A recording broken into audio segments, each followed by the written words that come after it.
আসসালামু আলাইকুম রহমতুল্লাহ। Honda Vezel hybrid 2014-15 মডেলের এয়ার ক্লিনার বোলগুলো লাগিয়ে দিছ না? টাইট আছে তো এখন? তো আমরা আপনাদেরকে এই গাড়িটার শুরু থেকে বলতে এটার প্রবলেম থেকে, এটা কোনো গিয়ার পড়তো না, শিফট হওয়ার চিন্তা তো হলো পরের বিষয়। গাড়ি কোনোভাবেই ভাগতো না, পরে গাড়ি আরেক মেকানিককে দেখানো হয়েছে। দেন ওনারা বলতেছে যে ইলেকট্রনিক যেই শিফটার কিংবা অ্যাকচুয়েটর আছে গিয়ার শিফটিং এর, ওটার প্রবলেম ছিল। তো আমরা একটা শিফটার লাগাইছি, যেটা আপনাদেরকে দেখাইছিলাম। আমরা শিফটার লাগিয়ে চেক করছি, দেন কোনো ইস্যু নাই। তারপর ওনার ওনার ওই ব্যক্তিকে বলার পরে আবার উনি হুন্ডা ডিএইচএস মোটরস হুন্ডা কোম্পানিতে এটা নিয়ে যোগাযোগ করলো। তারা বললো যে গিয়ার বক্স কমপ্লিটলি লাগবে। তো পরবর্তীতে যেটা হলো যে আমাদের উপরে তাদের ট্রাস্ট হয়েছে, বিদায় তারা আমাদেরকে এটা দিচ্ছে হলো গিয়ারটাকে আমরা রিপেয়ার করে দেওয়ার জন্য। তো আমরা এটার গিয়ার বক্সটা রিপেয়ার করলাম। তার পাশাপাশি হলো আমরা আপনার ডুয়েল ক্লাচ অ্যাসেম্বল যেটা থাকে এটাকেও রিপেয়ার করে দিলাম। তো এই ছিল আর কি এটার মূলত কাজ। এই কাজগুলো আমরা আলহামদুলিল্লাহ, শুকর আলহামদুলিল্লাহ, আল্লাহ সুবহানাহু ওয়া তাআলার দয়ায়, আপনাদের দোয়ায় আমরা এই কাজটাকে সফলভাবে সফল করতে পারছি। আচ্ছা, এই যে এই পাইপটা মানে পরিপূর্ণ ঢোকে নাই সবুজ, আমরা সফলভাবে এই কাজটাকে সফল করতে পারছি খুবই ঠান্ডাভাবে। দেখো, একটা নুস প্লাস লো এই পাইপটা ঢোকাও।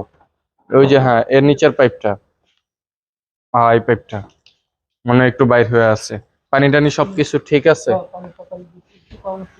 আচ্ছা। তো যে জিনিসটা হলো যে এই গাড়িগুলোর, আসলে গাড়িগুলো খুবই সেনসিটিভ গাড়ি, কারণ এটাতে ডিসিটি গিয়ার বক্স ইউজ করছে। এটা কি কোনো ক্লাম ছিল না? এটাতে ডিসিটি গিয়ার বক্স ইউজ করছে, ডুয়েল ক্লাচ ট্রান্সমিশন, এই জিনিসটা ইউজ করছে এটাতে। ডিসিটি ডুয়েল ক্লাচ ট্রান্সমিশন, হ্যাঁ। তো এটা হলো এটার মিনিং। তো যেটা হলো আপনার, যে আমরা এই গাড়িটার গিয়ার বক্সের কাজ করলাম, গিয়ার বক্স খুললাম ফার্স্ট টাইম, আপনাদেরকে প্রবলেমের একটা রিভিউ দিছি, গিয়ার বক্স ওপেনিং এর আরেকটা রিভিউ দিছি আমরা। দেন পরবর্তীতে গিয়ার বক্স রিপেয়ার করার পরে আমরা সেট আপের আগে আরেকটা রিভিউ দিছি। আর এবার এটা হলো আমাদের সর্বশেষ রিভিউ, যেটা হলো আপনার check and test drive.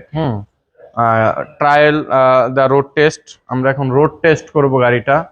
Run test যেটাকে বলি, আমরা রান টেস্ট বলি আর রোড টেস্ট বলি।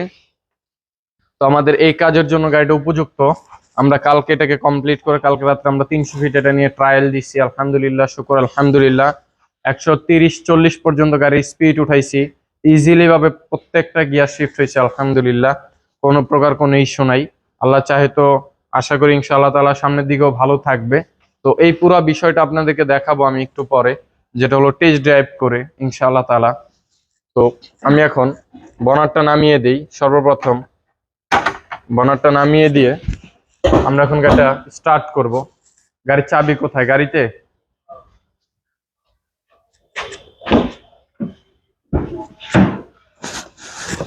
বিসমিল্লাহ। এই হলো আমাদের গাড়ি।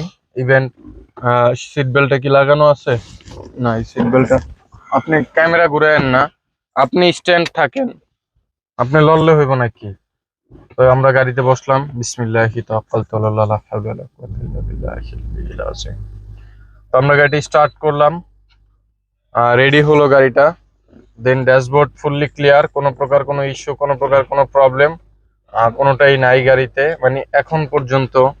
আমাদের তো আমি আপনাদেরকে আগেই দেখাইছিলাম যে কোনো গিয়ারে এটা শিফট হইতো না। তো আমরা আলহামদুলিল্লাহ দেখেন ডিতে দিয়ে দিলাম, ডিতে পড়ে গেল। হ্যাঁ, এটার হ্যান্ড ব্রেকটা, পার্কিং ব্রেকটা অন আছে, পার্কিং ব্রেকটা অফ করলাম, পার্কিং ব্রেকটা অফ হলো। তো এখন আমরা রোড টেস্ট করব। বিসমিল্লাহি তাওয়াক্কালতু আলাল্লাহ, লা হাওলা ওয়ালা কুওয়াতা ইল্লা বিল্লাহিল আলিয়্যিল আযীম। কালকে গাড়িটা একটু ভার ছিল, কারণ কালকে প্রোগ্রাম করা হয়েছিল, তো ওই সময়টার জন্য একটু ভারও ছিল গাড়িটা। এখন আলহামদুলিল্লাহ গাড়িটা অনেকটা ইজি, ইভেন্ট পাতলা আছে। আশা করি আল্লাহর রহমতে ভালোই হবে কিংবা ভালোই থাকবে। তো লুকিং গ্লাসটা ভেঙে নেই, কারণ এখানে আরেকটা গাড়ির সার্ভিসিং চলতেছে।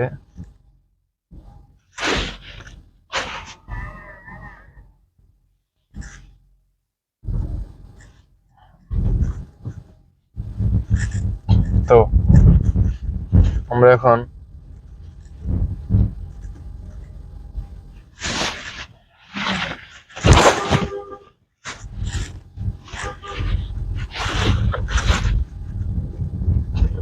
রোডে বের হচ্ছি। এই রিভিউটা জাস্ট আপনার হয়তোবা 8-10 মিনিটস হবে, 8-9-10 মিনিটস হাইস্ট, কারণ এটা টেস্ট ড্রাইভের রিভিউ, এটা আহামরি কোনো ইয়ে করার প্রয়োজন নাই, ঠিক আছে। তো এই ছিল আর কি এটার অবস্থা, ইভেন পরিস্থিতি। ইভিও মার্শাল্লাহ সুন্দর কাজ করতেছে, যেটা আপনারা দেখতেছেন আশা করি ইনশাআল্লাহ তাআলা। তো আমাদের ভিডিওটা কেটে গেল মাঝখান থেকে, একটা ফোন আসছিল, এই জন্য ভিডিওটা কেটে গেল। তো যে জিনিসটা হলো যে এটা আসলে চলার পরে বোঝা যাবে, 1-2 দিন কিংবা 1 সপ্তাহ 2 সপ্তাহের বিষয় না এটা, কারণ এটা আপনি কিছুটা দিন লং টাইম একটু সুন্দরভাবে চালাইলে তারপর বুঝতে পারবেন যেটার কন্ডিশন, ইভেন পারফরমেন্স কি কন্ডিশনে আছে না আছে, এই জিনিসটা আপনারা বুঝতে পারবেন। এটা নগদে এই জিনিসটা বুঝতে পারবেন না, ঠিক আছে।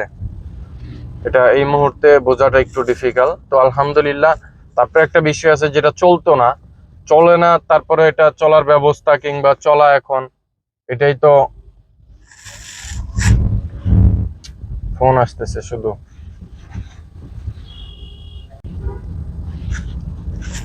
ফোন ঢুকে যাচ্ছে, এই জন্য ভিডিওগুলো কাইটা যাইতেছে। তো আসলে যে জিনিসটা হলো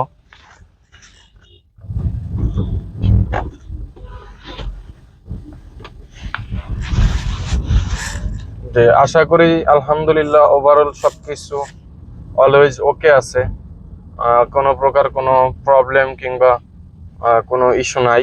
এসিটা গরম লাগতেছে। বাকিটা তারপর আল্লাহ সুবহানাহু ওয়া তাআলা ভালো জানেন। আমরা গাড়িটা যখন গাড়ির ওনার চালাবে কিংবা গাড়িটা আরো কয়েকটা দিন চলবে, দেন তারপরে এটার কমপ্লিটলি পারফর্ম কিংবা অবস্থা জানা যাবে। আসলে এই মুহূর্তে পরিপূর্ণ অবস্থান জানাটা একটু ডিফিকাল্ট, কারণ আসলে চাইলেই তো আপনার সবকিছু নগদের উপরে ফাইন্ড আউট করা যায় না, কারণ বন্ধ ছিল, চলছে এখন, দেন চলার পরে আপনার আরো কিছু প্রবলেমও বের হইতে পারে, টুকিটাকি যা কিছুই বের হোক, ওইটা ইনশাআল্লাহ তাআলা আমরা ওটাও ইয়ে করার চেষ্টা করব, সলভ করার, কারণ কেউ চায় না নষ্ট গাড়ি চালাইতে।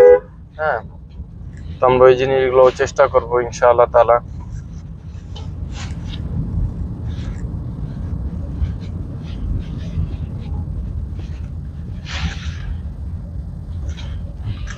আমাদের আপাতত গাড়ির কন্ডিশন যেটা আপনাদেরকে বলতেছি, আলহামদুলিল্লাহ, শুকর আলহামদুলিল্লাহ, ওভারঅল মিলিয়ে গাড়ি যথেষ্ট পরিমাণ ঠিক আছে।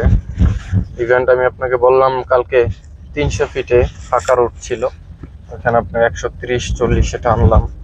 আল্লাহর রহমতে স্মুথনেসও যথেষ্ট পরিমাণ ভালো ছিল, কোনো প্রকার কোনো ইস্যু ছিল না। ইভেন্ট আলহামদুলিল্লাহ সকালবেলা স্টার্ট করলাম আপনাদের সামনে, এটাই ফার্স্ট স্টার্ট ছিল।